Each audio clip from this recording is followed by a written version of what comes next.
All right, everybody. Peace. Welcome to the Sorry to Bother You show. Wherever or however you're listening, we are so grateful to have you here with us. As you guys know, I'm your host, Kashawn Cottle, and I'm joined here today by my co-host, Mr. Dre Pennington. What's good, everybody?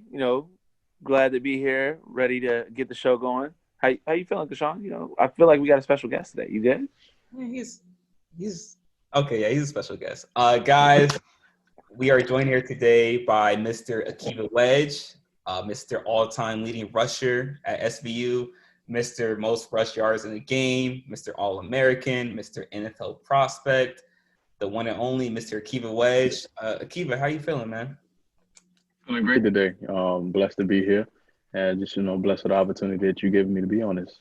Oh man, it's a blessing to have you on. Thank you for joining us. As you guys know, Akiva was on our show a couple months back. He was in the first volume of our one-on-one series, and if you didn't hear that episode, we got a little background knowledge on Akiva and how he grew up, where he's playing at, how his NFL career has started going so far.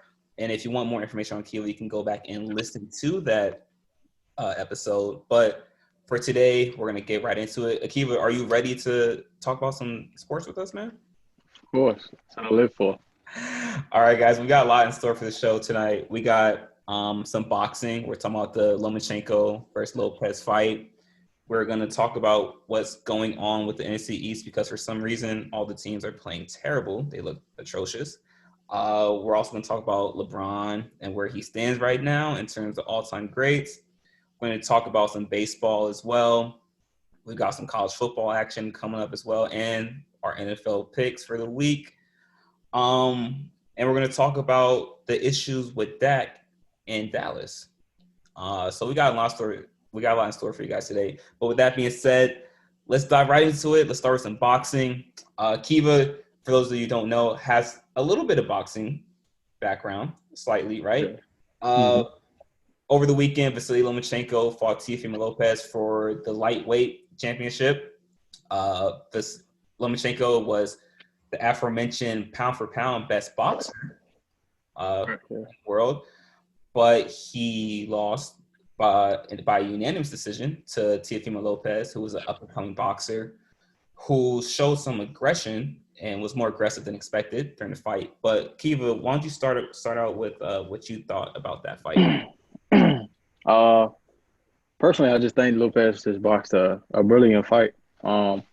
He managed to stay in control, and throughout the majority of the rounds, where it showed that he just kind of outboxed his opponent, and then towards the end, I noticed because he made a comment and then said it after his fight, where his father/trainer was stating that you don't have to punish your opponent or just take it easy, don't go all the way in because you don't want to afford or take that chance of getting knocked down or knocked out and possibly just lose. But he made the statement that you have to. He was like, the opponent that I'm going against, I have to do that. I have to go, all the way out and give everything I have because, at any moment the fight could turn. And that right there showed me that he had the spirit of a warrior because, like, most times, boxers do avoid, the initial contact of just trying to go in there and just complete round and brawl. And for him to go there and honestly just to give everything he had, realizing whether he was in the league or behind in the boxing match, and just to dominate something that you can't give the most of anybody else. So I really enjoyed that myself. But yeah, Dre, what did you see? So I seen, like you said, it was a better fighter for Lopez, I'm guessing. I didn't get to see the whole thing. I just kind of caught like glimpses of it. And more aggressive fighter. He really went, as you could say, like balls to the wall and just outboxed. But I also noticed that he landed more punches than Lomachenko. And he like, I don't want to say like he was aggressive, and I don't think that was in Lomachenko's game plan for Lopez being like that. Right. I don't know. It looked as though it's like Lomachenko wasn't ready. He didn't have the right game plan for that fight. Right. I know you guys are probably going to bring this up eventually, but you guys already know that Lomachenko ended up having shoulder surgery right after the fight. Do you think that played a factor in how he fought?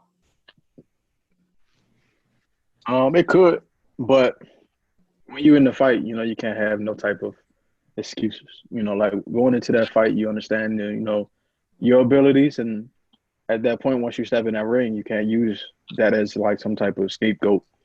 You have to just step in that ring and understand that anything can happen. So, Right. Dre, and we talked about this a little bit off the show. You were saying that you were confused as to why Lomachenko didn't disclose the injury. What are you thinking about that?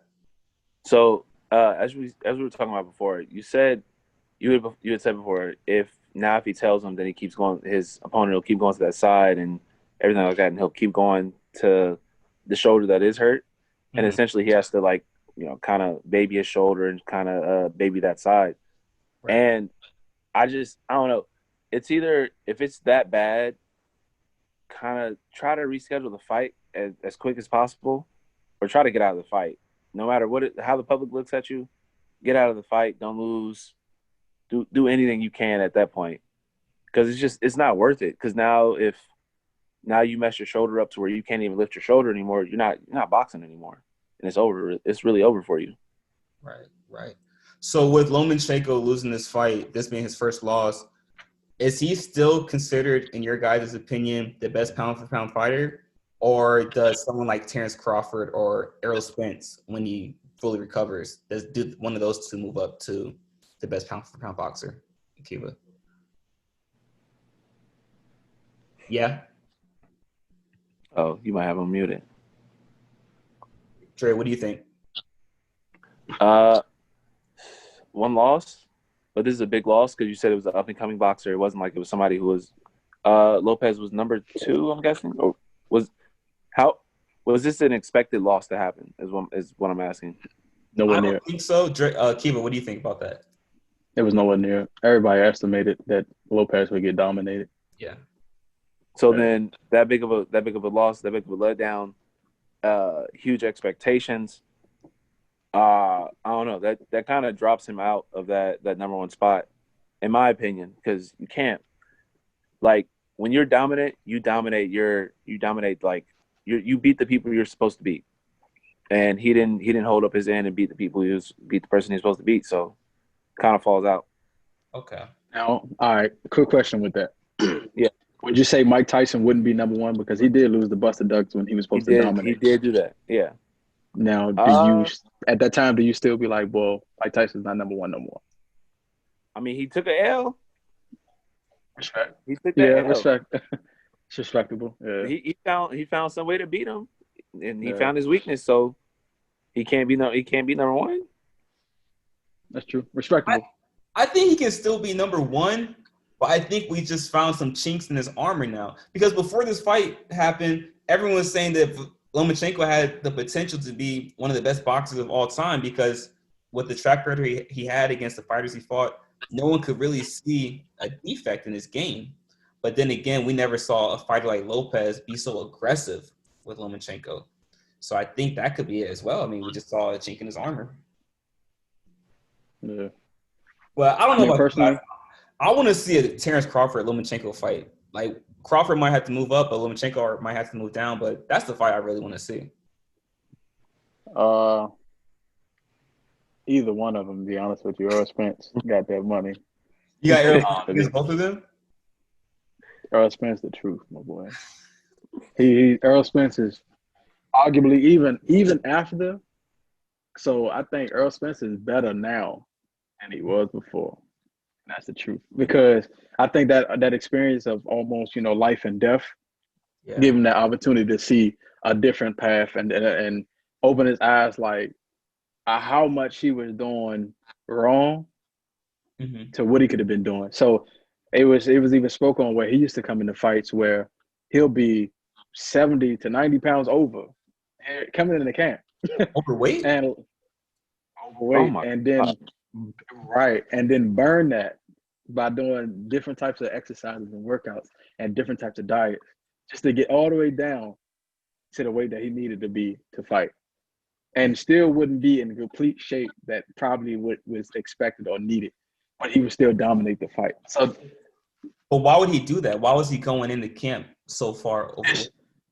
so what it was explaining, it was like just the life of living fast. Yeah. You know, things be like, because I can't be knocking off. Nobody's really messing with me, Right. and instead of being knocked off in the boxing world, he was knocked off almost nearly in life. So I think that's what gave him the ultimate, like, I have to be here for my little girls. I have to change my whole perspective and my whole life perspective. So now he's back to with one of his older trainers that he started with, and honestly, he's probably in the best shape that he's probably ever been at. And he was making a comment that he do 1,000 push-ups, 1,000 abs a day, and honestly, bro, like, to be honest with you, Errol Spence really is that guy. A lot of people was having a good time talking to his downfall right now, or how he's not the same boxer. Yeah. Man, it's gonna be a sad awakening for a lot of people. But I was quizzical about Errol Spence until I saw how he performed against Sean Porter, and I think Sean Porter's a good like stepping stone for guys like the Charlo brothers or Spence or even Terrence Crawford. Even though Terrence Crawford doesn't want to fight Sean Porter, I think that was a good indicator of how good Errol Spence really is with how he handled Porter. But but there's so much talent in that welterweight division, man. Like, it's crazy. No, really. And it's just one of those things though, like a lot of fights don't occur right then and there because of timing, money, Promoters. and just promotion. And like you got to put in perspective, is this what people want to see right now? That's what a lot of people, like, really comes down to. Yeah. Like, is that what the people are asking for? Like, do they want to see this fight right now? Is that's what needed to be seen right now? Like, right now, you probably wouldn't see, like a Earl Spence or Terrence Crawford or something like that, like a major matchup for years to come. You wouldn't see that right now due to the fact that you're getting a pandemic and you can't have the fans that is necessary to be inside the building. So, it's kind of that situation. I think that's where Lopez thrived at, is the simple fact he's in a situation where there's no fans, there's no nothing. This honestly, I mean, the only pressure that you really facing is you against you. Like, at that point, now don't get me wrong, you boxing your opponent, but once you try to fight like they do or try to keep up with their style, you're not being you no more. Okay. So I think his ability to fight his style and stay in his game, that's where he was able to win. Okay. So do you think if the fans were there, that would have affected him negatively? Possibly, because your fans is not technically on. Well, those fans are technically not on his side because everybody's expecting him to lose. Okay. So with that negativity, like, outside now, because everybody doesn't have the same mental and the same strength, mental wise, but that negativity going against you, not just you in the fight, can have a whole different ball game. Right. Okay. That makes sense. Well, I mean, there's just so much talent, like we said, in the boxing world today. I think a lot of guys, because of the emergence of the UFC, have moved away from boxing because to some people it's not as exciting to watch. But I don't know, man. I like the nuance and details of it. Bro, compared to boxing is it. UFC will never touch boxing until probably we're like way down the line. It's just it's not the same. Right. I agree. Too much money, man. Too much money. But I mean, speaking of talent, guys, let's talk about some football. I hate to do this, but we gotta talk about possibly the worst division in football. the NFC East. Dre, what's the combined win-loss record for this? Man, they combined win-loss record for the NFC East. They're like 5, I think 18, and like 1. That's 18 losses combined. 18 losses, yeah. How many? 5 wins, 18 losses, and 1 tie. Oh no, that's crazy. Now, there's about 5 teams with that same win category. Yeah. So we got Dallas in first place at 2-4. We got Yeah. Philly in second at 1-4-1. We got the Giants at 1-5, and then we got the rest, or the Washington football team at 1-5. I mean, I guess the question is, guys, is there something wrong with the NFC East? Or is this what we expected from them? Dre, you want to go first on this? All right, I can do that. So, as you know, not the biggest Dallas fan. As I've said before, most overrated franchise in history. Well, most overrated fans. That's what I'll say. I don't know. That just coming into this year, I could already tell that that team wasn't the same as people have been hoping that they'll be. Obviously, the Washington football team and the Giants are in rebuilding, as we talked about before. Giants have no expectations to do good. They're actually thinking about them shooting for the number one spot because they have no expectations. And I don't know if they're full in on Daniel Jones. Is that their quarterback's name? Mm-hmm. Yeah. Yeah. And then Washington, I don't know. They need just about everything on their team. So they need a complete revamp, and their front office, I feel like, needs to figure something out because that's terrible. Philly to me has no excuses to me, honestly. Even though they got a lot of injuries and they had a lot of injuries in the past, they should still be able to get it done since, like we talked about, their core, their number one thing was, like, the number one thing in the NFL is what? Quarterback. Their quarterback, their guy is on the field. If they're protecting and they can throw anybody, and just like last year, they threw anybody out there and he threw it to him and he got him to the promised land, they should be able to do the same thing and win a couple games. Okay. Their line situation is much different than the years. Oh yeah. No, I believe you. But still, though, they can win a couple. They lost to Washington. So what does that say about them? I mean, yeah, but you have to put in perspective too. Like, so Washington overall defensively actually has a solid defense.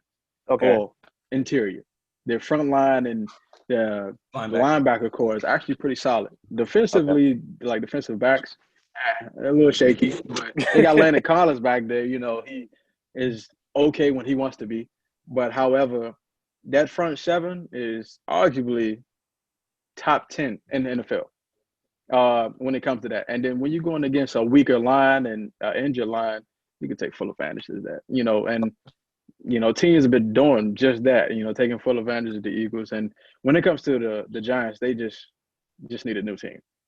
You know, they some years down the line where they need some time to kind of figure out some things, because honestly, they feel that Daniel Jones was that guy, but now they have to put in perspective, is he? Are they regretting their decision, do you think, then? I feel like it. He doesn't fit the scheme that I believe they wanted. And what type of scheme? They went off a word. What type of scheme would you put him in? Daniel Jones is more of a system guy. Like, I think he'll be actually fitting for, like, the Patriots, like a system where adjusts to your capabilities and your abilities, such as, like, the Patriots. Okay, I understand your strengths may not be throwing the ball down deep. Let's figure out ways to get the ball underneath and into screens and so on. Whereas the Giants right now, they come into a new offensive coordinator with Jason Garrett from the Dallas Cowboys. Oh, wow. Exactly. So you take him, and he wants to mold Daniel Jones into his system because that's his system. Right. So you trying to force it upon him, and that's just not his system. And that's just not how he functions. So now you have errors and mistakes and by default losses. And God knows, with the loss of Saquon Barkley is even worse.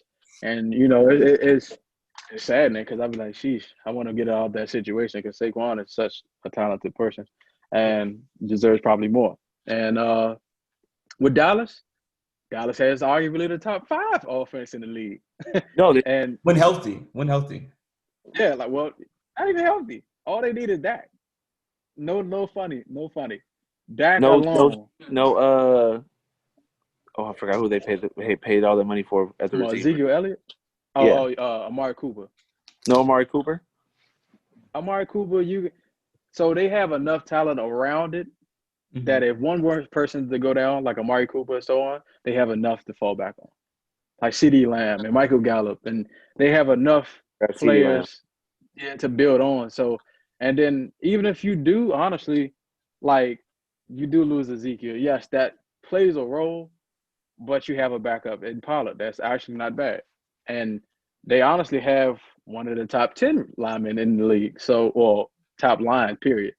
Yeah. And it's just a lot of things that come into play with that. So when Dak goes down, that's actually your whole functioning. Like everything goes out of whack, as you can see. Like Dak is still leading the NFL in passing yards after missing an entire week. Now, how much of that is it because Dallas has been playing behind for some? I mean, it plays a huge role, of course, because now you have to go out your way to throw the ball, to try to distribute the ball the ways you can through the air. So, yeah, that gives Dak the opportunity to showcase his skills, but it just shows that you are able to manage that much of a load when needed. Right. So that's what I think of that. Okay. I mean, you guys are bringing up some good points. Kiva, you talked about Saquon Barkley. I think, I agree with you. His prime years are being wasted in New York. I think outside of Derrick Henry and Nick Chubb, I think Saquon's the best back in the league, and you could throw in Christian McCaffrey as well. Oh. But I just Christian kind of above Derrick Henry, but I thought Christian was around number 2, maybe 3. Oh. Yeah, Christian, he's top running back in the league, if you ask me. Y'all think McCaffrey's best back in the league? Yeah. Okay. And it's coming from a running back. So hold on. Let's drop the NFC East for a little bit because no one really wants to talk about that. But what makes Christian McCaffrey better than Derrick Henry, in your opinion? His versatility, where he can go outside. He don't have to be in the backfield. Okay. That's his biggest threat, is he doesn't have to be in the backfield. He can be used outside as a receiver. He can be used as even a passer. That's the craziest part. Not saying Derrick Henry can't do that, but Derrick Henry is not a receiver. Derrick Henry alone gets respect because of his bulldozing style. So what about durability, though? Could we argue that Derrick Henry is more durable than Christian McCaffrey because of his size? Yeah, you can argue that. But you also have to just look at it in the perspective, too. So the way Christian McCaffrey being used compared to Derrick Henry can probably be the reason that durability is different. Mm-hmm. But it all comes at different plays, because I'm about to say, you put Christian McCaffrey on the outside, you're getting more possibility of coming across the middle, getting hit by a linebacker. Whereas Derrick Henry, he takes a load, 31 carries a game. But he's built for it.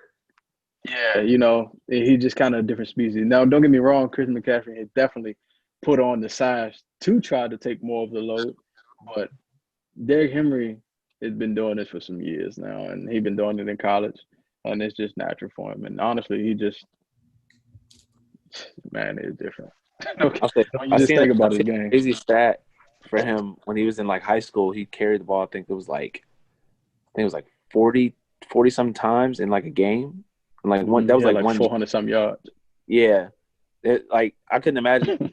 But I couldn't imagine getting that, just running the ball that many times every single time, and thinking okay, my body's gonna last.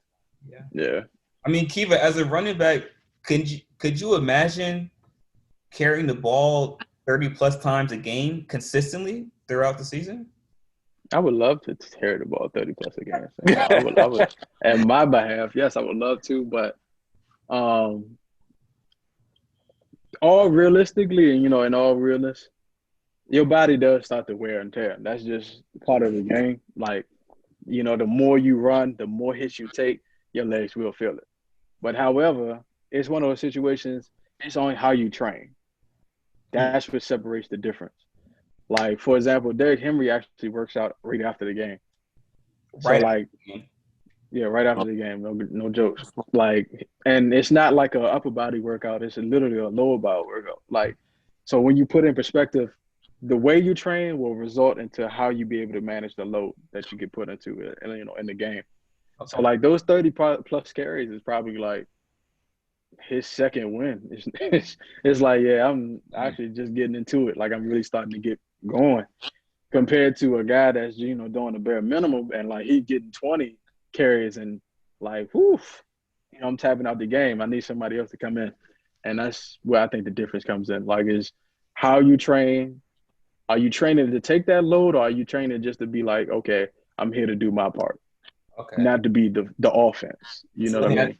let me ask you a question. So running backs like you and McCaffrey, who are more versatile and who have a lot of action in the passing game, are you working out differently to compared to a running back like Derrick Henry or Eric Dickerson, who are bigger backs who aren't really that active in the passing game, or they're carrying the ball down the middle multiple times?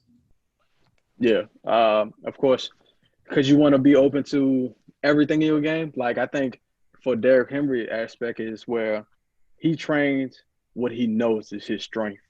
Like, I know me carrying the load in between the tackles is my strength. Let me not step outside of my game and lose focus of what I'm good at and be behind now once they come to the season.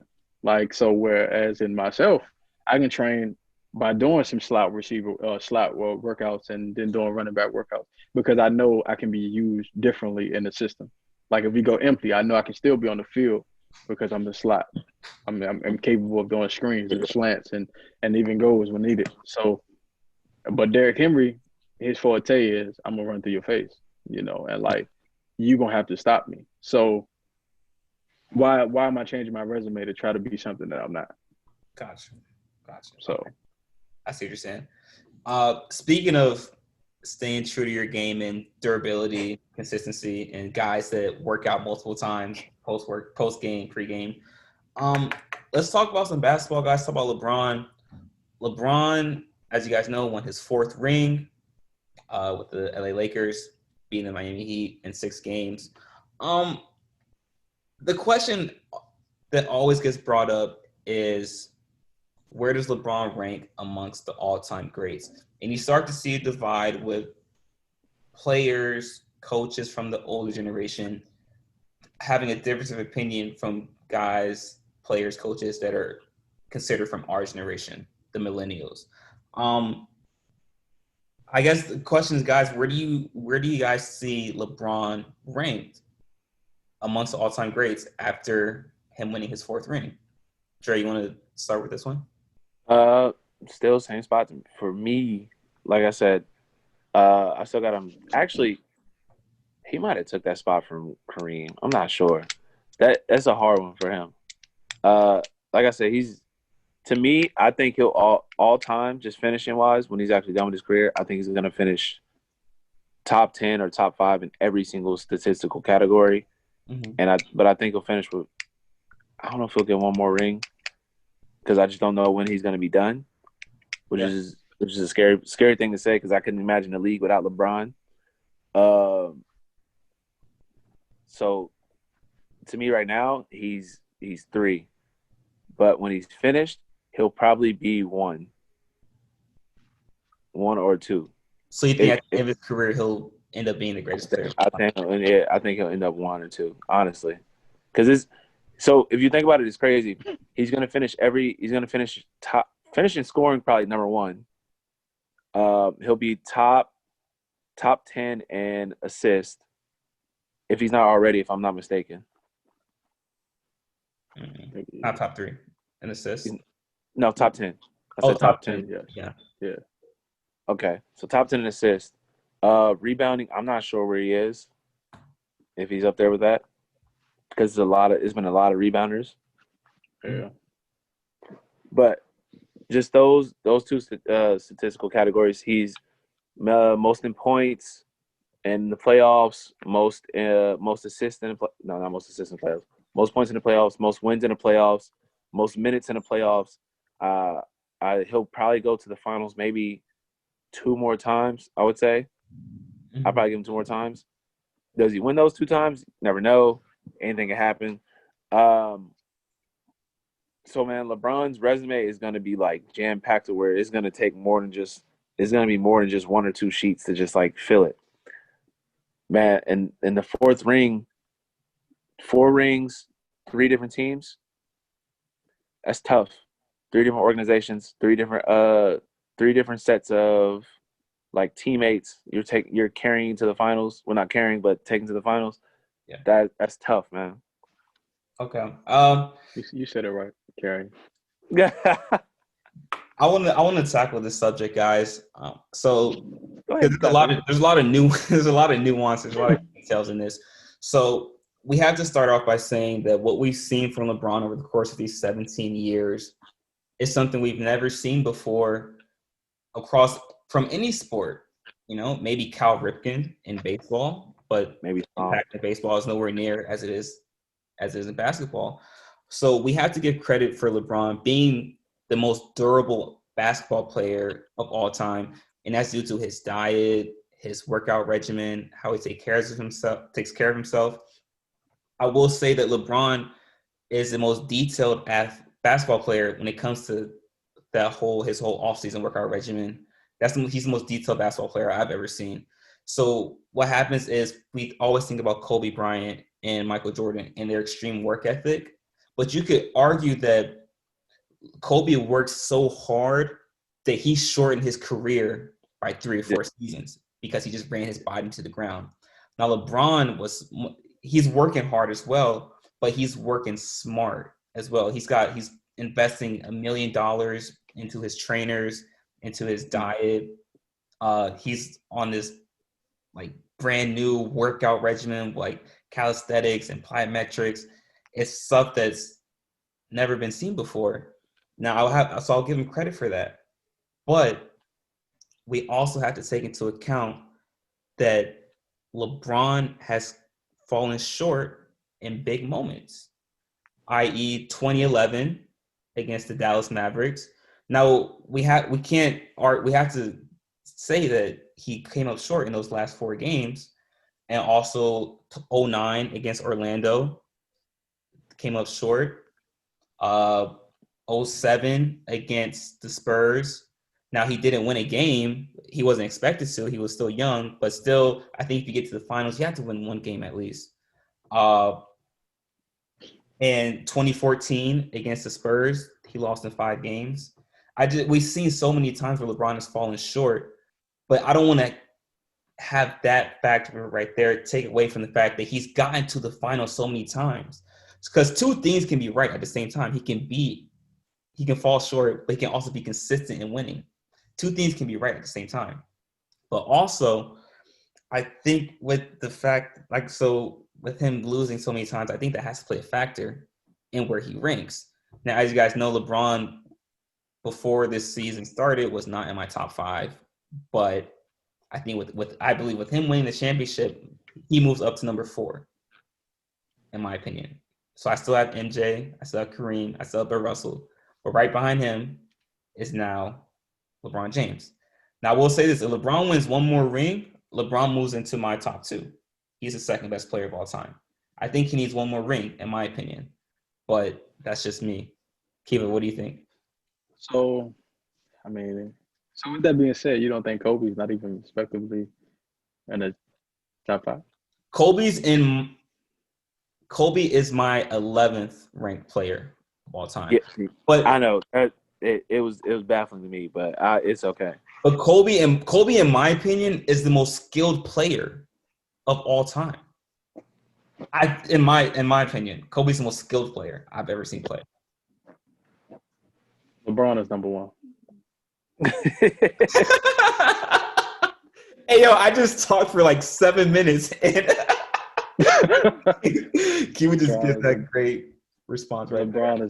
LeBron is number 1, my boy. And I tell you the only reason why is because every person you name, he can do exactly what they do. Fair enough.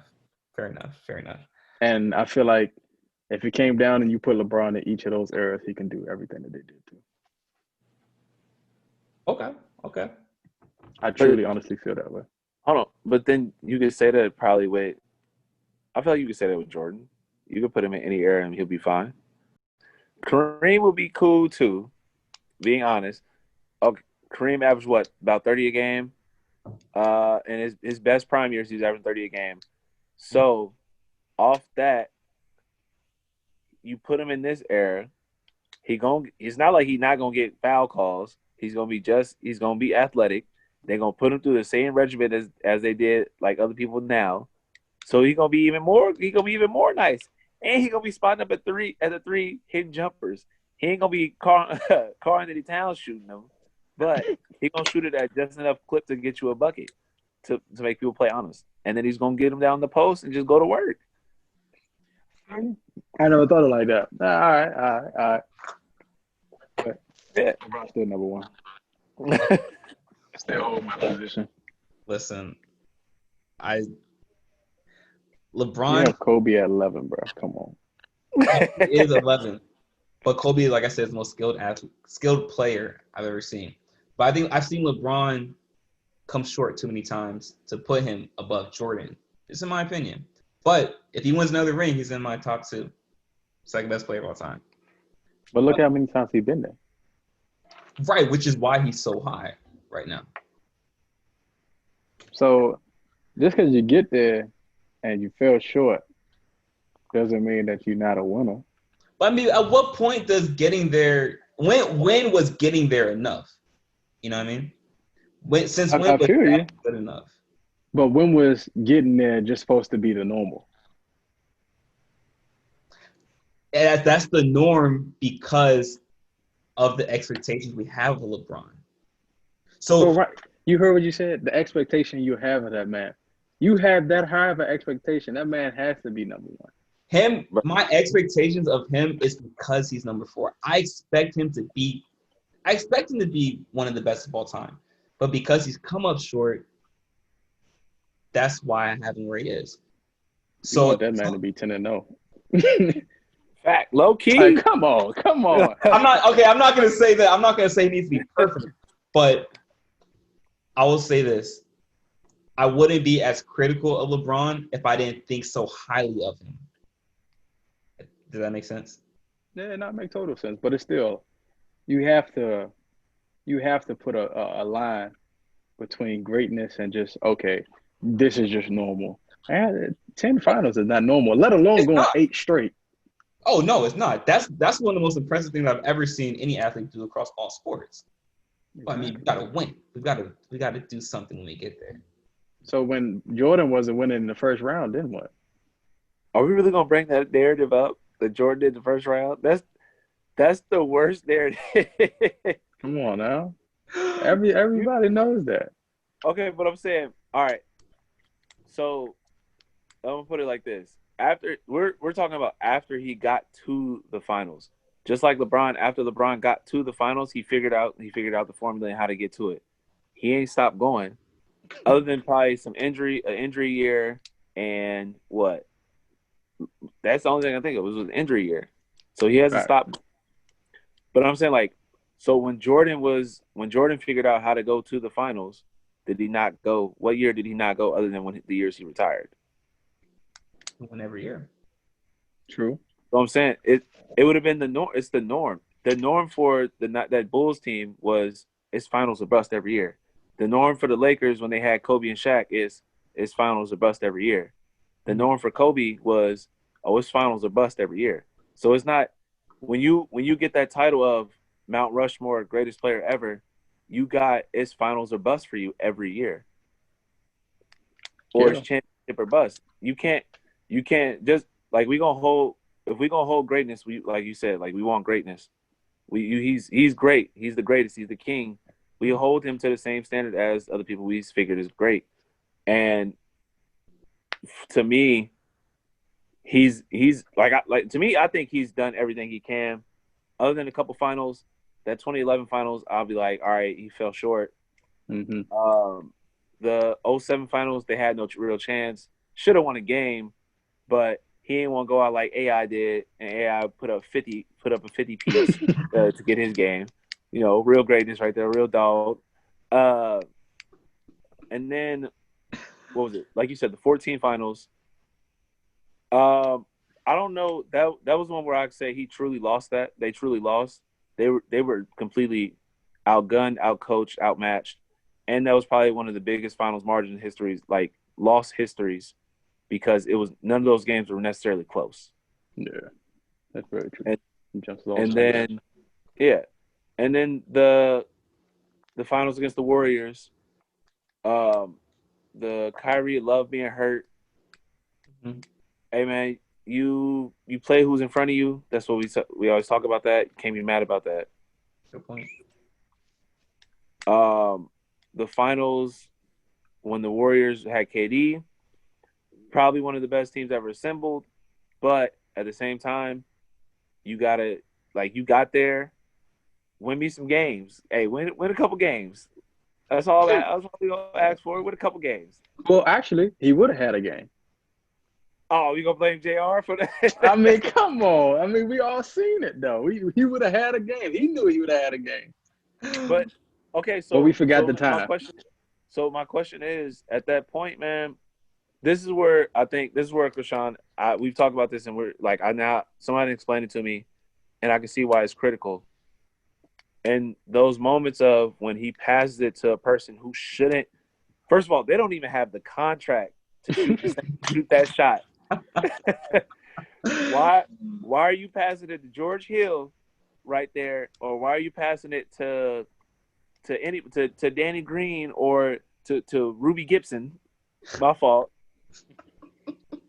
You the king, you the greatest. We done seen all your workouts of you throwing sky hooks from across the lane over on from the 3-point line or something like that. Like, yeah, go. That's the thing about we seen with Jordan and Kobe, or just any other great, or even KD. Go get it done. That's all we want to hear. Yeah. MJ kicked it out too, though. MJ kicked it out for one finals game. You see, this is his one final game too to kick it out. But I'm saying, you seen with his final last one, and was he against Utah? Who shot that last shot? Okay, I feel you. Who? Hey, it's me. Like, I'm putting it in my hands, and it was just an example of this finals when it was a whole uproar of should he pass Danny Green, should he not have? Okay, Bron, don't even get the screen. We done seen you go ahead and go one-on-one against everybody this whole time. We have clips of you going one-on-one, boom, boom, between the legs, go by, pull up at the elbow, which is your shot. That's your specialty. Or I don't want a free throw line finish for a game. To me, that's the weakest thing. Don't put it in the ref's hands. Put it in your hands. Go get you a bucket, pull up, or go finish and dunk on somebody. I just seen you do it 2 plays ago. You just jammed on Jimmy Butler and Bam Adebayo. So I'm saying, that. Respect that. That's the only time when people be like, dang, that's like what's up with him, White? Like, he's such a good player. It's to a fault. His basketball IQ is so high, it's to a fault. That's the only thing. That's the only knock that you can really have at LeBron. And some free throws. That's about it. People gonna bring up free throws, but that's nitpicking here and there. Yeah, no, I feel that. That's real. I feel that, and I truly can see where you're coming from with that, and I understand that part. So, I think, however way you look at it, whatever side of the debate spectrum you're on, LeBron is an all-time great. That can't be debated, and that can't be taken away from him. But it will be interesting to see how his career unfolds in the twilight years of his career. But let's take a break from basketball real quick, guys. Let's talk some baseball. As you guys know, the MLB World Series is underway. The Tampa Bay Rays, by the best record in AL, is going up against the loaded, stacked Los Angeles Dodgers. Man, I just want to get your guys' predictions real quick. But I mean, I want to look at the Dodgers lineup real quick, though. I mean, think about this, guys. They got Mookie Betts, Corey. That boy Mookie. That boy about to get the ring. Justin Turner, Cody Bellinger, Will Smith, and I'm not even naming the whole lineup. And they also have Clayton Kershaw. Obviously, still a starting pitcher. I mean, guys, that is a loaded lineup with the Dodgers. What are you guys' predictions for this series? I Anyone? got Dodgers. You got Dodgers? Yeah. I'm going Dodgers in 6, maybe even less. Dodgers in 6. Okay. Kiva, who you got? Honestly, the Dodgers. Yeah, I'm on the same boat as him. Dodgers in 6. Okay. I have Tampa Bay in 7, but I want to explain to you why. This dude. Oh my god. So, just hear me out. So I'm listening. I always listen. All right. for too long, I've seen the Dodgers come up short in the playoffs. And if we're being quite frank, they should have lost to the Braves in Game 7 of the NLC. Atlanta curse. That could be the Atlanta curse. Well, I think it's a Dodger curse, actually, because this isn't the first year that they've had a stacked lineup. You know, we can go back the past 4 or 5 years. They've had arguably on paper the best lineup in baseball, maybe outside of the Astros. But I see them come up short too many times, especially last year against the Nationals. But what happens is their batting disappears. And that's where their star power comes from, obviously from the offense, but that middle part of the lineup.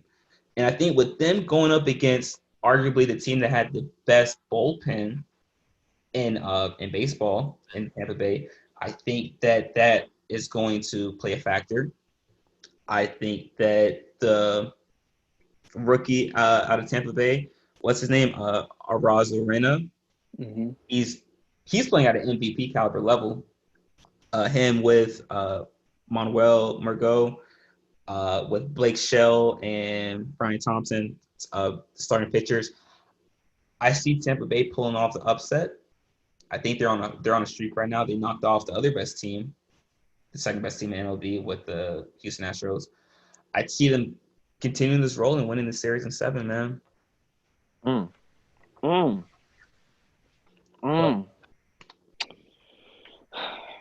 But that's just. You just jumped off a cliff there. I see that. But that's what I got for baseball, man.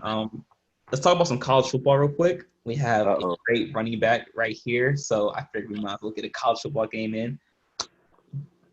Kiva, we've got number 18 Michigan going up against the 21st ranked Minnesota Gophers. Right now, the line reads Michigan -3. Obviously, this is a return to Big Ten play action. Mm-hmm. Arguably one of the best games this week. Kiva, what are you thinking, man? What you got? Minnesota. Minnesota's gonna win. Oh. Yeah. It's crazy, right? The lack of performance of Michigan offense is gonna definitely hold them back in the long run. And then also too, you have to put in perspective, Minnesota is still coming off a big time, like kind of game win against their Auburn in that bowl game, whereas Michigan is coming off of 2 games lost back to back from their previous year against Alabama and I want to say Ohio State. And with that being said, Michigan also is bringing in a new quarterback, 4 new offensive linemen, and a new young group of receivers, where you basically just have a whole new front line for offense. And this is your very first game against a Minnesota team that is actually good. And whereas in Minnesota's offensively wise is kind of loaded a little bit. Yeah. They have Morgan at quarterback, and then they still have Bateman at receiver, which is NFL bound. And Bateman might be the best receiver in college football. I mean, maybe outside of Devontae Smith and Jalen Waddle, but to say you just said that Alabama had the best receiving core. Yeah, I'm about to say outside of the Bama boys, but he's in top 5 for sure. Okay, he's in the top 5 for sure, and I definitely feel that he is going to show that why he's top 5 this upcoming Saturday. And I believe that Minnesota will take it though, and I feel like their defense will produce enough to create a win. And I feel like Michigan is this year or even next year will be John Harbaugh's last year. Oh, fired or going back to NFL? Fired. Because of production, lack of production. Yeah, I was gonna say, It has been, like I said, like I've heard before, Harbaugh has come up short in a lot of big games. Mm-hmm. Come up short a lot. Like, I don't think he's ever beat, who was it? He's never beat Michigan State twice in a row. He's never That'd be beaten. Ohio State. He's never beaten Ohio State. Never beaten Ohio State. He's been having some tough times in college. I can't tell if he's just because he's a NFL only type of guy, or it's just he just doesn't got it, I guess. But like he said, Michigan's coming off what two losses in a row. Mm-hmm. A bunch of new guys. Are they going to be Are they going to be ready? Are they going to be kind of they're in the headlights? And then Minnesota's already how you said it is Minnesota has the experience to win, and Minnesota's gonna win because of their talent overall. And would you say John Harbaugh is going to be outcoached? Oh, he's not gonna have a job. No. Would it be outcoached this game? Oh yes. Okay. Minnesota's head coach is actually phenomenal. Like, I think what makes him phenomenal is not only his knowledge but his relationship. I think that's the difference between Harbaugh and probably a couple of other coaches as well, like Ohio State's and Penn State. It's relationships wise, because once you understand and you know your player, you can honestly put him in the best position to win, regardless of what scheme or what team you're going against. Because honestly, when you just use your knowledge, like, oh, I know this is going to work, but when you put the guy that you think is just best, it always doesn't happen like that. Mm-hmm.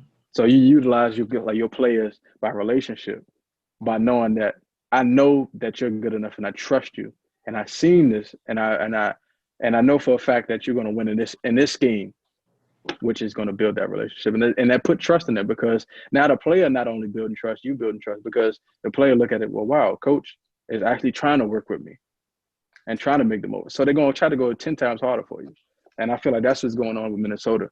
Minnesota had arguably one of the best years they ever had in their program last year. So, yeah. I agree. I agree with what you said, Akiva, that John Harbaugh, this will be his last.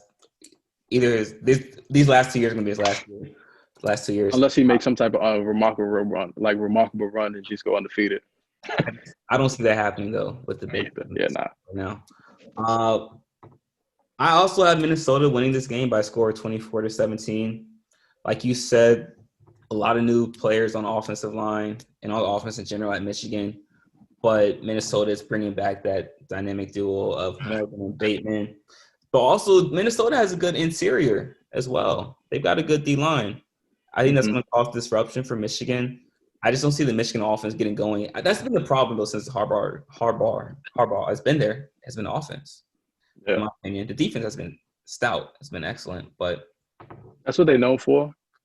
I feel like that's what their identity is, and that's what they kind of like cope themselves like. I'm a defensive team, but that ultimately in the long run that kind of fails them, because you need some type of offensive skill or players to produce, and that's where it falls all down to.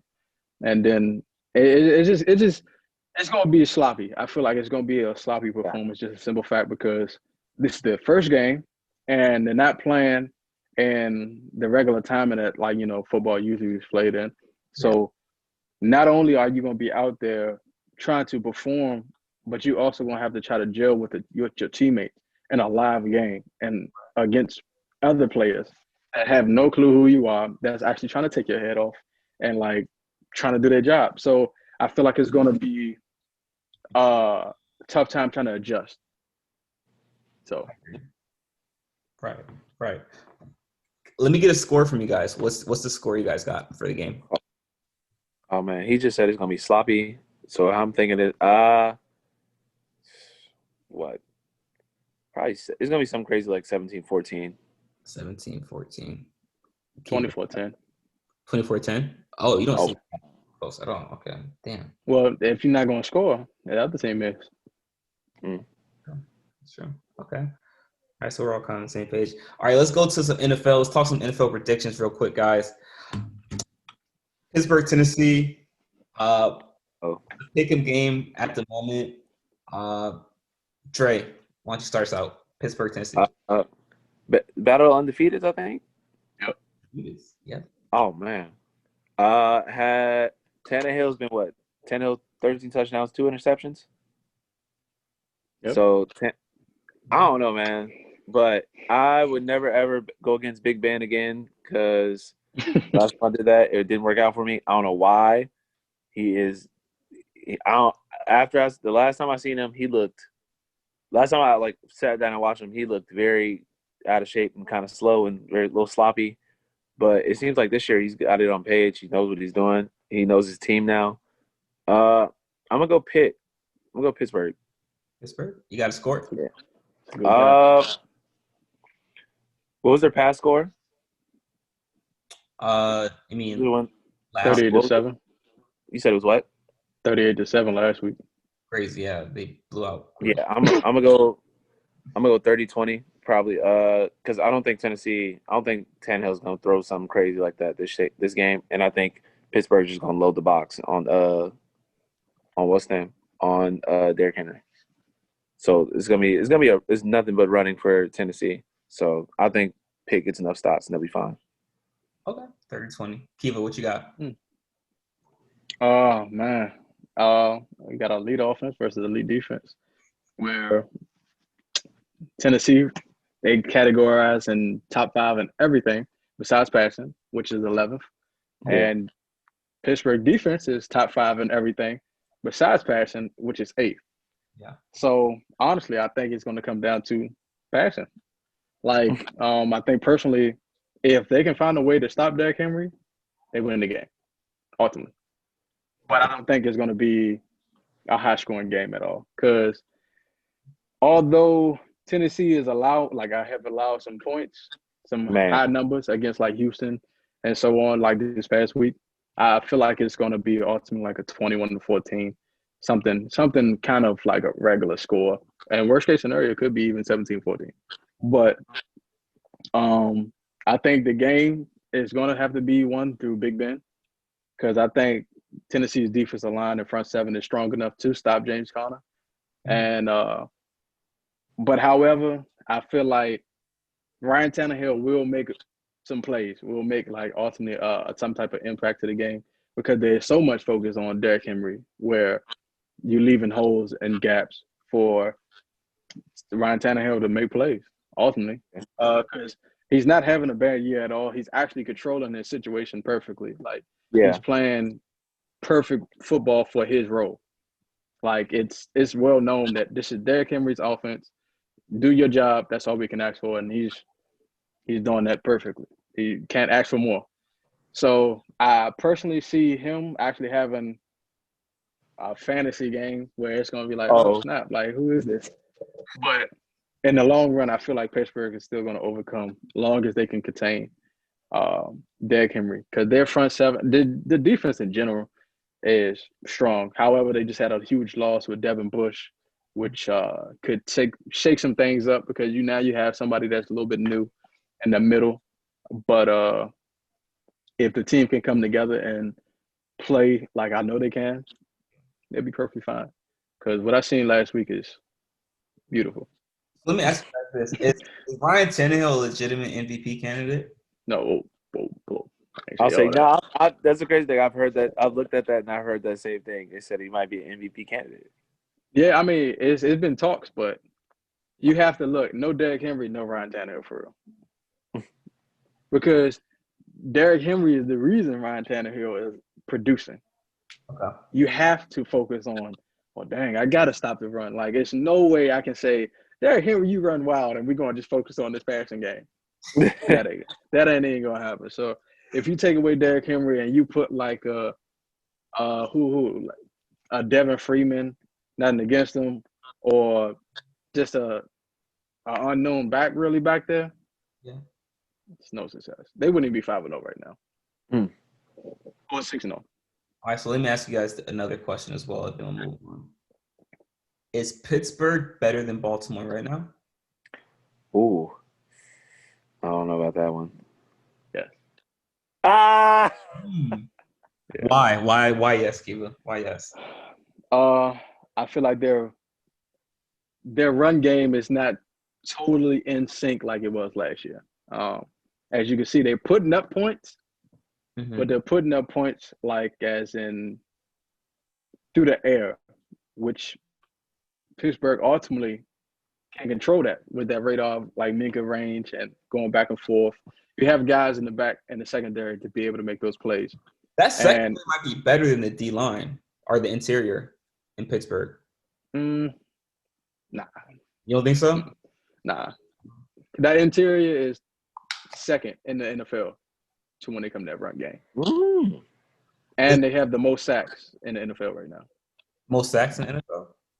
Okay. They're making plays. And honestly, that's why the defensive backs are not capable of showcasing their skills because there's no balls being put out through the air. Okay. So, and like I think they were just saying this is the first time in 5 games where you have a team with at least 3 sacks or more and an interception for a 5-game streak. That's tough, man. So you got to put in perspective. If they can create pressure on Lamar, yes, he can create plays on his feet. But if you contain him inside that box and force him to try to be a complete pocket passer, don't get me wrong, he can make plays with his arms, but there is times of inconsistency, and that's where we can make, or they can make them pay. I know, you got to put in realistic, show some thought. But yeah, ultimately, I think they are the better team. However, the series probably would be split 1-1. It's not going to be no sweep. Okay. I see. But I mean, that's just a tough combo. Both those teams are really talented. All 3: Pittsburgh, Tennessee, and Baltimore. So this game's gonna be interesting to watch. Or good game to watch. So let's move over to the NFC. We've got Seattle, Arizona. What you guys got? As much as I hate to say it, I'm going Seattle. Seattle? That was the perfect pick. Can't go against it. Yeah, man. It's just Russell Wilson's going to be MVP by the end of this year, man. Russell Wilson's doing the MVP. Yep, that's the guy. I'm about to say because, man, he balling out. I can't even take it away from him. And then if the reports are true and they get that one more guy who I heard about, there's no one stopping them offensively. Like I just don't see it. Oh, actually 2. If they get 2 of those guys, if they get Josh Gordon and somehow Antonio Brown falls there, it's not even fair. What partner that up with DK Metcalf? Oh, that's what I'm saying. But then it comes into question a little bit, like where do you put DK? You put that giant freak inside of a slot where you ultimately have nobody that can honestly man-to-man this guy, or do you continue him and just use AB in the slot if he do come to the season? I think you put AB in the slot because AB's a route runner. I agree. Yeah. Man, it's just not even fair. Okay, quick question: who's your top 5 wide receivers right now? Does Julio lose his number 1 spot? No. And because although Matt Ryan is causing him to kind of like slow the production, because Calvin really is going insane this season. He's in my top 5 actually. Top 5 receivers? Yeah, this year. Or you talking about just in general in the NFL, like period? In general. Okay, he not in the top 5 then. But top 5. Let me see. Yeah, Julio. I'm not going to use AB because he's not there. Then you got DeAndre Hopkins right behind him. Devontae Adams. Let me see. I was just speaking of who was it? Keenan Allen. And then lastly, it's maybe on the limb, but Stephon Diggs. Put Diggs. Left out Michael Thomas. Michael Thomas. I honestly, when Michael Thomas expand his game through his route running, then I'll put him in the top 5. I feel like he makes excellent plays off of slants. Surprised when you put because I live here in Missouri, I'm surprised you didn't put in Tyreek Hill or somebody else from the KC. But that's more so. When I look at it, like take Pat Mahomes and use him with Julio Jones. It's insane. Like don't get me wrong, you have a speed that is incredible. That's God's gift. But when you look at it, every player would look beautiful with Pat Holmes. Like I ain't him cap. Yeah. I He puts him in great positions. But I also think whatever receiver is paired up with Julio, it's gonna look outstanding because Julio's gonna draw a double. He grabs doubles at all times. Well, you have to put in perspective. Calvin really still put up 100, actually 150 plus when Julio sat out. He did. That's right. So it's one of those situations you have to respect Calvin really because Calvin is emerging to be one of the better receivers now. So yes, it becomes a headache because you look over there, you have Julio Jones, who's arguably one of the best receivers of all time, and you have Calvin Ridley, who is still making plays and healthy this season and is dominating. Right.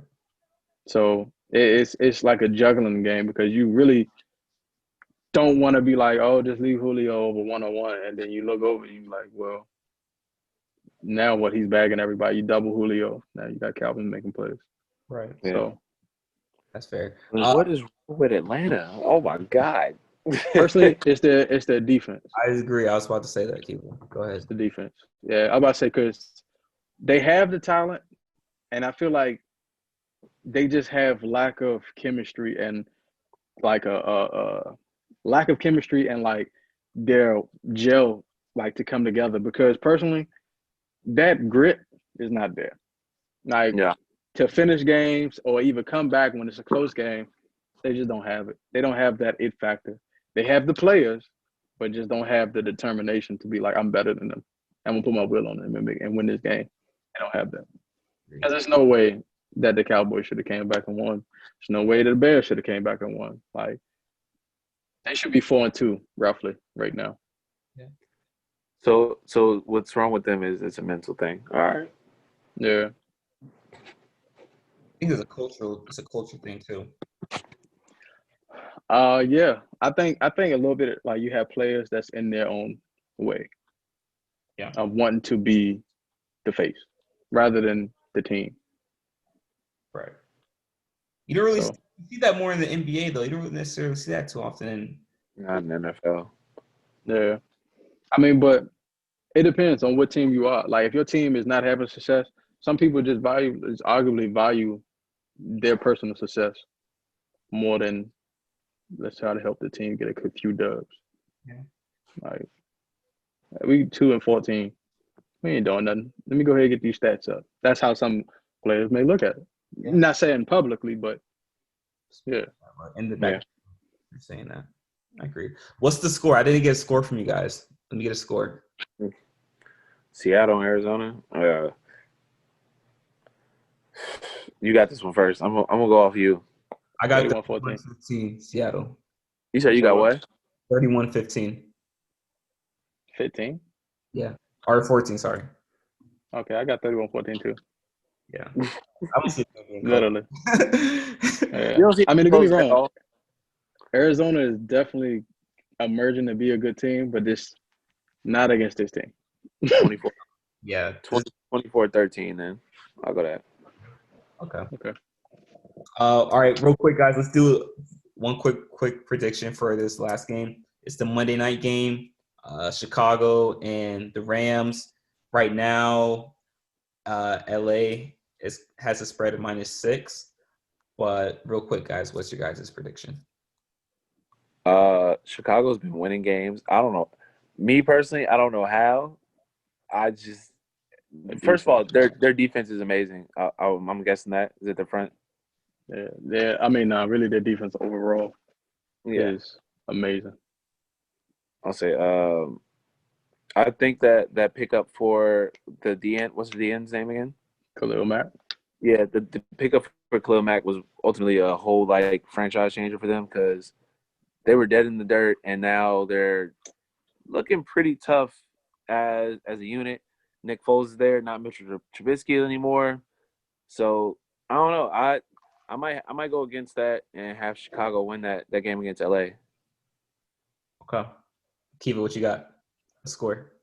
I got the Bears and a wild one. I'm gonna go with 11, say 16-13. Low score. That low? Yeah, I mean, Rams defense is pretty good too. And No. said Rams and Bears, right? Yeah. Yeah. Rams defense is good too. And ain't nobody really stopping Aaron Donald on that line at least. Oh no. So how much time do you really have to distribute the ball? So and it goes the same on the other side. Nobody really stopping Khalil Mack. And they got Eddie Jackson back there and a few other players. So It's a good safety. they got some ballers. Man. I got LA 28-24. Oh. High scoring, yeah. Yeah, I see this. Who scored? I think both teams are gonna have to throw the ball as opposed to running it due to the interior D line. But Chicago has surprised me so far this year. They've been playing exceptionally well. I'm telling you, man. They got rid of Mitchell Trubisky. It's a whole change. But yeah, man. So but let's go back to Dak Prescott and the Dallas Cowboys. As you guys know, Dak Prescott had a season-ending injury a couple weeks ago, and he was under the franchise tag. And Dre, you and I talked about this a couple of months ago in regards to whether he should have sat out or should have played. Personally, I'm under the umbrella that as a player, if you're waiting for your money, especially in football, if you're waiting for your money, you have to sit out because the risk doesn't outweigh the risk outweighs the reward. And we've seen what happened with Dak. Le'Veon sat out as well. I think you have to sit out and wait for your money, or something like this can happen, like what happened with Dak. But I mean, Dre, what do you think? What are your thoughts on that? I mean, hey man, know your worth, get your worth, and Dak knows his worth, and he knows he's worth. What is it? What do you want? Something crazy? Like but he 45, something like that. 45 a year, maybe more. Yeah, maybe more. But he knows his worth. Like he knows that team doesn't go anywhere without him. He knows that. I mean, just like you said earlier, that the whole offense is built on Dak, is it not? Yeah. Yeah. So he knows what he's worth. He knows that team can't go anywhere without him, and he knows that no quarterback can really just step in and do what he does. So he gets it. And then a good example of it, man, was Earl Thomas just, I want to say a couple of years ago. Mm-hmm. Same exact thing. He knew his worth. He sat out for them, like, I think it was first couple games. And then he was like, all right, I'm just play, like, get my check, like I'm going to earn it. And ended up breaking his foot or broke his leg. And I think that costed him some money that was out there on the market for him. Yeah. So arguably threw everything out of whack for him. Yeah. Yeah. So now that you Dak, like, you can't go to the like the negotiation board and be like, look, I want this, and that. Can't be like that no more. Now they got they got the upper hand. Like, oh, you was hurt. Like we don't, like, you can't do nothing for us as much. We got to see if you effective still. Right. And I mean, go ahead, Dre. Go ahead. I was like, man, that's how the NFL is. Like they'll really hold you on some money. Mm-hmm. I mean, so Kiva, as a football player, what are your thoughts on this? Because football has much more impact and an injury risk than basketball does. So what are your thoughts on playing under the franchise tag, sitting out, especially as a running back? Your guys' career window is far shorter than any other position. I mean, man, it's just tough because I sit back and I watch, and from sitting on the side, you're like, yeah, you gotta sit out. Like, it's not even a question because you, like you said, you put in perspective. You go out there and you play, you get hurt, and now all your negotiations really off the board. It's whatever you give, like whatever you give, and you kind of like, I'm not in position to really be like, no, I don't deserve that because you haven't produced nothing that shows, or you haven't produced anything to show that. And you was out that whole season. So, and I feel like that's where, crazy enough to say, that's where it comes to play with Jerry Jones. Like, he bought his money, and that's no joke. And I feel like with him being hurt, in his eyes, you're not a $45 million guy. You were just hurt. So I can't give you that. And it's either you're going to take what I give you or you're on the market now. Like, choice is yours. And I feel like that's something that is unfair. But however, in my standpoint, I totally see where all these players coming from, where they just are like, all right, I'm gonna play. Like, if you don't give me the money, I'm gonna show you why I'm worth the money. And even from my standpoint, I'm not gonna lie. If you truly love and passionate about the sport, it kind of like, well, I can't even just say it's all about the money. I honestly just want to play. And I think that's my standpoint on some things too, where like, yes, I want the money. Yes, I want the money I deserve. But when you look at it, I want to play also. Like, this is something bigger than money right now for me, because this is my livelihood. This is what I enjoy doing. This is what I love doing. And I think that's what comes into play with all of this. And especially for a running back where Le'Veon, you can see some of the things where he's just not the same as he was before. And I feel like with your window being small, you have to play smartly about what you want to be once you come back. Like, Le'Veon on the back end probably of his career a little bit, or his prime. And he should have thought, like, well, maybe if I use this year and just take the money and just show them that, or go to another team, I can easily, like, show them why I'm worth it. And you don't have to sign to a crazy deal. You can just go to a 1-year deal and be like, yeah, I do what I do, and then I'm going to show you that I'm worth it. You know what I mean? Because as a running back, you only have a solid 7 to 8 years. Because you don't get too many Frank Gore players where you just playing 14 years, 15 years, and just balling. Oh, well, not balling, but doing your thing. Where 7 to 8 years is your solidified, you have a name. After that, you kind of slowly dwindle down to a mentor, or I'm just a rotational back where I get a piece of here and there. So I see where them guys are coming from when they play.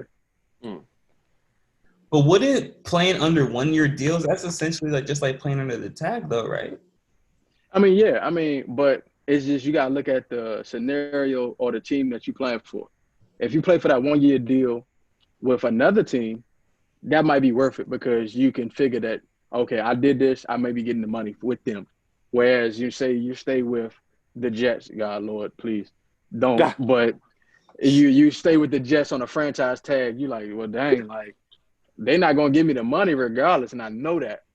Yeah. I'm just here playing for no reason, where you can just go take that 1-year deal and prove it somewhere else. That's worthy and actually, producing on the field, and they would give up the money for somebody that's good, that they can see can actually help their program, the organization. So, yeah. Okay. I mean, these organizations, it's a business at the end of the day. So they're not going to be loyal they're going to be loyal to you as far as you can be beneficial towards them. Once you start, I can't even say that. Look how they did Todd Gurley. Man. Yeah. Good point. Got Todd Gurley up out of there, and he was good. Like, he wasn't even bad. That's a good point. But that shows like there's no loyalty in that. So as a player, your self-interest should be your number one priority. Correct. In that league. So you got if your prerogative is sitting down so you get your money, you gotta do what you gotta do. Yeah. Absolutely, man. Absolutely. So, but like I said, I see where Dak coming from, because Dak is a team player, and I respect his decision, because I think he was just on the aspect of like, yes, I want the money, but I also know that my teammates need me. How will my teammates view me? Because as a QB, say you sit out a year and you get the money that you want the next year, how is your team viewing you? Like, you left us out there. We just had to suffer with Andy Dalton. That's our quarterback for real now, because they look at it. He been through the struggle with us. You sat out and you just allowed us to go through that. I think you have a good relationship with your players. The players are going to advocate for you to the media to get a contract. They'll be saying, well, for instance, for example, the Dak's teammates will be saying, well, Jerry Jones should have paid him in the first place. He needs to be paying him. If you're good with your That's team. big facts. And I agree with that too. Yes. That is huge fact. Yeah. But their organization is confused. That's America's team. No, that's not America's team. Most overrated. Oh, it's overrated. Like, what's the name? I've said it before. They haven't been good since what, the 90s, the 80s? Yeah, 90s. Yeah. 90s, yeah. Emmett Smith. I ain't even gonna hold you. The most gassed up team right now is the 49ers, but that's for another conversation. Hey, man, chill out. Get off my team. That's facts. Get off my Look team. where they at now. What do you mean? We've been hurt. Is that so? You like the Eagles? No, we're winning games though. Oh, y'all? Yeah, I just won one game, and you happy about that? We're gonna win some games. Hey, if y'all not making it to the playoffs. Who am I kidding? We're gonna make it to the playoffs. Ain't that it? I don't know. We're not. I don't know about this division, but we're gonna make it. I have faith in us. I can't even beat the Cardinals. I watched that stuff for all them years. We're gonna be good. I can't beat the Cardinals. It looks like they're still on the Super Bowl hangover, man. Really, y'all in dead last. What are we right now? Yeah. Y'all like 2-4. I mean, the NFC West might be the second best division in football, though. No, it is. It definitely is. Mm-hmm. Yeah. Well, it is. Because I think the AFC West is actually the best. Mm-hmm. The Raiders is tough. Their record may not show it all, but the Raiders just tough. beat the they beat the Chiefs. Yeah. They tough. Tougher than the North? Yeah. Nigga, they have ultimate Browns and Bengals. What's tough about that? But they're top. They're top heavy. They're top heavy with Baltimore and Pittsburgh. When the AFC West has at least 3 teams, that's solid. I don't think Vegas is that good, man. Maybe just beat arguably the best team in football. What more do you want? I don't see them, man. I think their offense is a little too inconsistent for me. John Gruden got something good over there. I think they're maybe a year or two away. But this year, they better than whatever team you like. Oh, wow. I just like football as a whole, man. I'm not a fan. Oh, look, change that whole man's opinion. I don't even like a team, really. I just like the sports. I just like the game. I just like the game. Let me change the subject before my team gets grilled, man. Let's talk about coaching real quick, guys, for our last topic. I was sitting down the other day and I was thinking about successful coaches across all sports. I'm trying to figure out what makes them successful, or what's the key to them being successful. And I think there are 2 key factors that come down that makes a coach successful. One is their knowledge and acuity for the game. And second is their relationship, the ability to form relationships with their players. Akiva, just like how you were talking about John Harbaugh and the head coach at Minnesota, differentiate in that ability. So I think the question I want to ask you guys is, what's more important to the success of a head coach, their actual knowledge of the game or their ability to form good relationships with their players? I would say the ability to form relationships, because like we just talked about earlier, if you can't get your team riled up, run through a wall for you, man, it's gonna be rough. Mm-hmm. You could throw out all them schemes you want to, all the game planning and anything you want. If you cannot get your team to do it, to believe in you and know that they trust you, it's gonna be rough. It's just not gonna work. Because once they buy into you, they'll buy into your system, and once they buy into your system, everything you put in place will fall into place. I agree. Akiva, what do you think? No, I agree completely. A relationship is huge. Just a simple fact, when you build that relationship, like I said earlier, that player is willing to do it all for you, because he trusts you and you trust him. And it's just a bond that you have that, that's hard to get. So when you get that relationship, like you said, it don't really matter about the scheme because you can throw a scheme on the board and they will believe in it just because they believe in you. Okay. So once you commit into that system and they commit into you, you have a player that's willing to just do whatever you need them to do. And it Right. may not even be to position. Say, for example, you be like, I know for a fact this is something you may not want to do, but I know for a fact this is the position for you. And although they may not want to do it or may not feel it, they would trust your word because they see that because they know the relationship that y'all built, that you arguably want the best for them. And so they will argue sometimes, yeah, it may be hard, but they will put their differences aside just to be like, Coach, I trust you. And I know that you want the best for me. So as you guys being pro athletes, what has your guys' experience been? Have you guys experienced coaches that are great at X's and O's or have a high IQ for their sport, but can't form good relationships with their players? Like, have you guys experienced that before? Yeah. I got And them both. Oh man, I've had both. Um, uh, I'm not gonna say which coach, but I had it where he knew the X's and O's, ins and outs, but he just couldn't identify with his team. Like he couldn't talk to his team.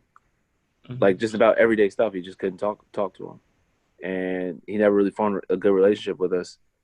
Granted, we did okay, but we said if he would have made us just believe and made us buy in, like if we'd have bought in earlier, it would have worked out way better for him. We bought in with ourselves, with our team, but not with him. Yeah. Kiva, have you had an experience like that? Yeah, I didn't have both where I didn't have coaches that honestly I mean nothing personal, but just think highly of themselves. That they feel whatever like they put out there or whatever they do is automatically gonna work with no type of actual thought like, well, that player is not comfortable in that situation or that that scheme that I want to run is not going to work for this week. They still kind of like and just force it where it's like you as a player know you're like, man, this ain't gonna work, but I'm gonna do it because I know if I don't, I'm not gonna be on the field long, So, but however, I have been in a situation where, and I've been blessed where, just to shout him out, the running back coach that I had, Michael Fry, where as in we had a great relationship, throughout our years being together where we had the opportunity just to talk outside of football and just learn each other, just not about football. So it gave me an opportunity to know him as a person and exactly like, why is he the person he is. So it was just an automatic and like instinct. He didn't even have to tell me things sometimes. And I knew exactly what he wanted. He can just look at me and I'd be like, I got you. Like, I already know what it is. Like, Right. it's just one of those relationships. Once you build that, that's when your team can take honestly to another level that some teams can't perform or can't do. So I think that's where that relationship something comes into fact. Once you know who your players are, and I think allowing yourself to be vulnerable to your players is something great because now it's showing that you can like your players can be like, well, coach is not all about his ego or himself. He's one of us. He's human too. And he knows that and he sees that. And I think that's where the players can trust you.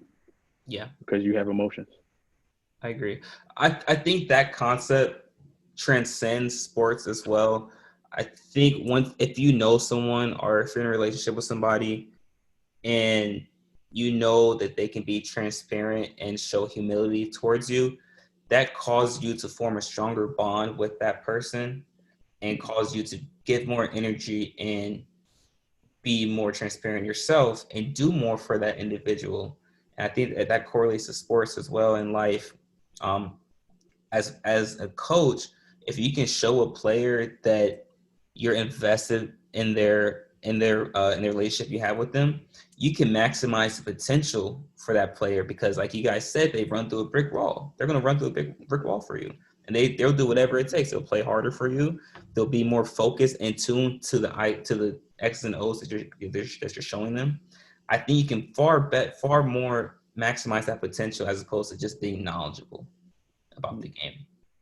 I think when it comes to that too, like it's how you just said it, is one of the situations where when you do that, like your coach is able to pull potential out of you that you didn't even know you possess. Exactly. And that's what really makes the best out of it, because it's like you think that you at your limit or that you can't go no further, but your coach sees it, and I think it took me a while to learn this, but like when your coach is truly getting on you and really riding you and good stuff, but really on top of you and just trying to make the most out of it, it's just one of those situations where they see it and you just confused, like, why are you coming at me so hard, but in the long run, he just tells you, like, I know you can do it. Like, I know you have what it takes. You just have to believe in it yourself. And yeah. I agree, man. I agree. Kiva, man, we're so grateful for you joining us on the show today, man. As you know, you're kind of used to this already. We're gonna close with some shout outs. So if there's any shout outs you want to give, just give them real quick. Yeah, shout out to my pops, my moms, my entire family, for real, my girl for standing down, doing what she had to do. And just everyone else around me, man, like for the support. The journey is not always straight. Sometimes you got to take turns to get to where you got to be at. And I just appreciate everybody that's still in my corner. Absolutely. I thank y'all for having me. Absolutely, no problem. Dre, any shout outs you want to give? Obviously, shout out to my homeboy Brandon. Shout out, got the Brandon on everything. Brandon Ramberg. Hoping everything goes well for him. Shout out, the family, and just like him, just like he said, journey's not done. Everything's still happening. We still trying to get everything done. Hoping everybody's okay with this pandemic and stuff still going on, and hoping everybody's doing well. Right, absolutely. Shout out to the Nerdy in Many Ways YouTube channel. Shout out to the Tatiana Jasmine YouTube channel. And you guys are speaking on family. I just want to say something real quick. No man has had success alone. Every man that has been successful has achieved it through the help of their support system and others. So as you guys said, shout out to my family. Shout out to our support system. Shout out to the fans that continue to support us and inspire us to be greater hosts and give better takes as well. We'll be back again next week, guys, to have more information for you guys. Once again, guys, you guys can find Akiva Wedge on YouTube, find his highlight tapes on YouTube, and find his Instagram in the description we'll leave below as well. Akiva, once again, thank you so much for joining us. Best of luck and blessings to the rest of your NFL career. Continue to stay safe and be vigilant, guys. Until next time, guys, peace. Thank you.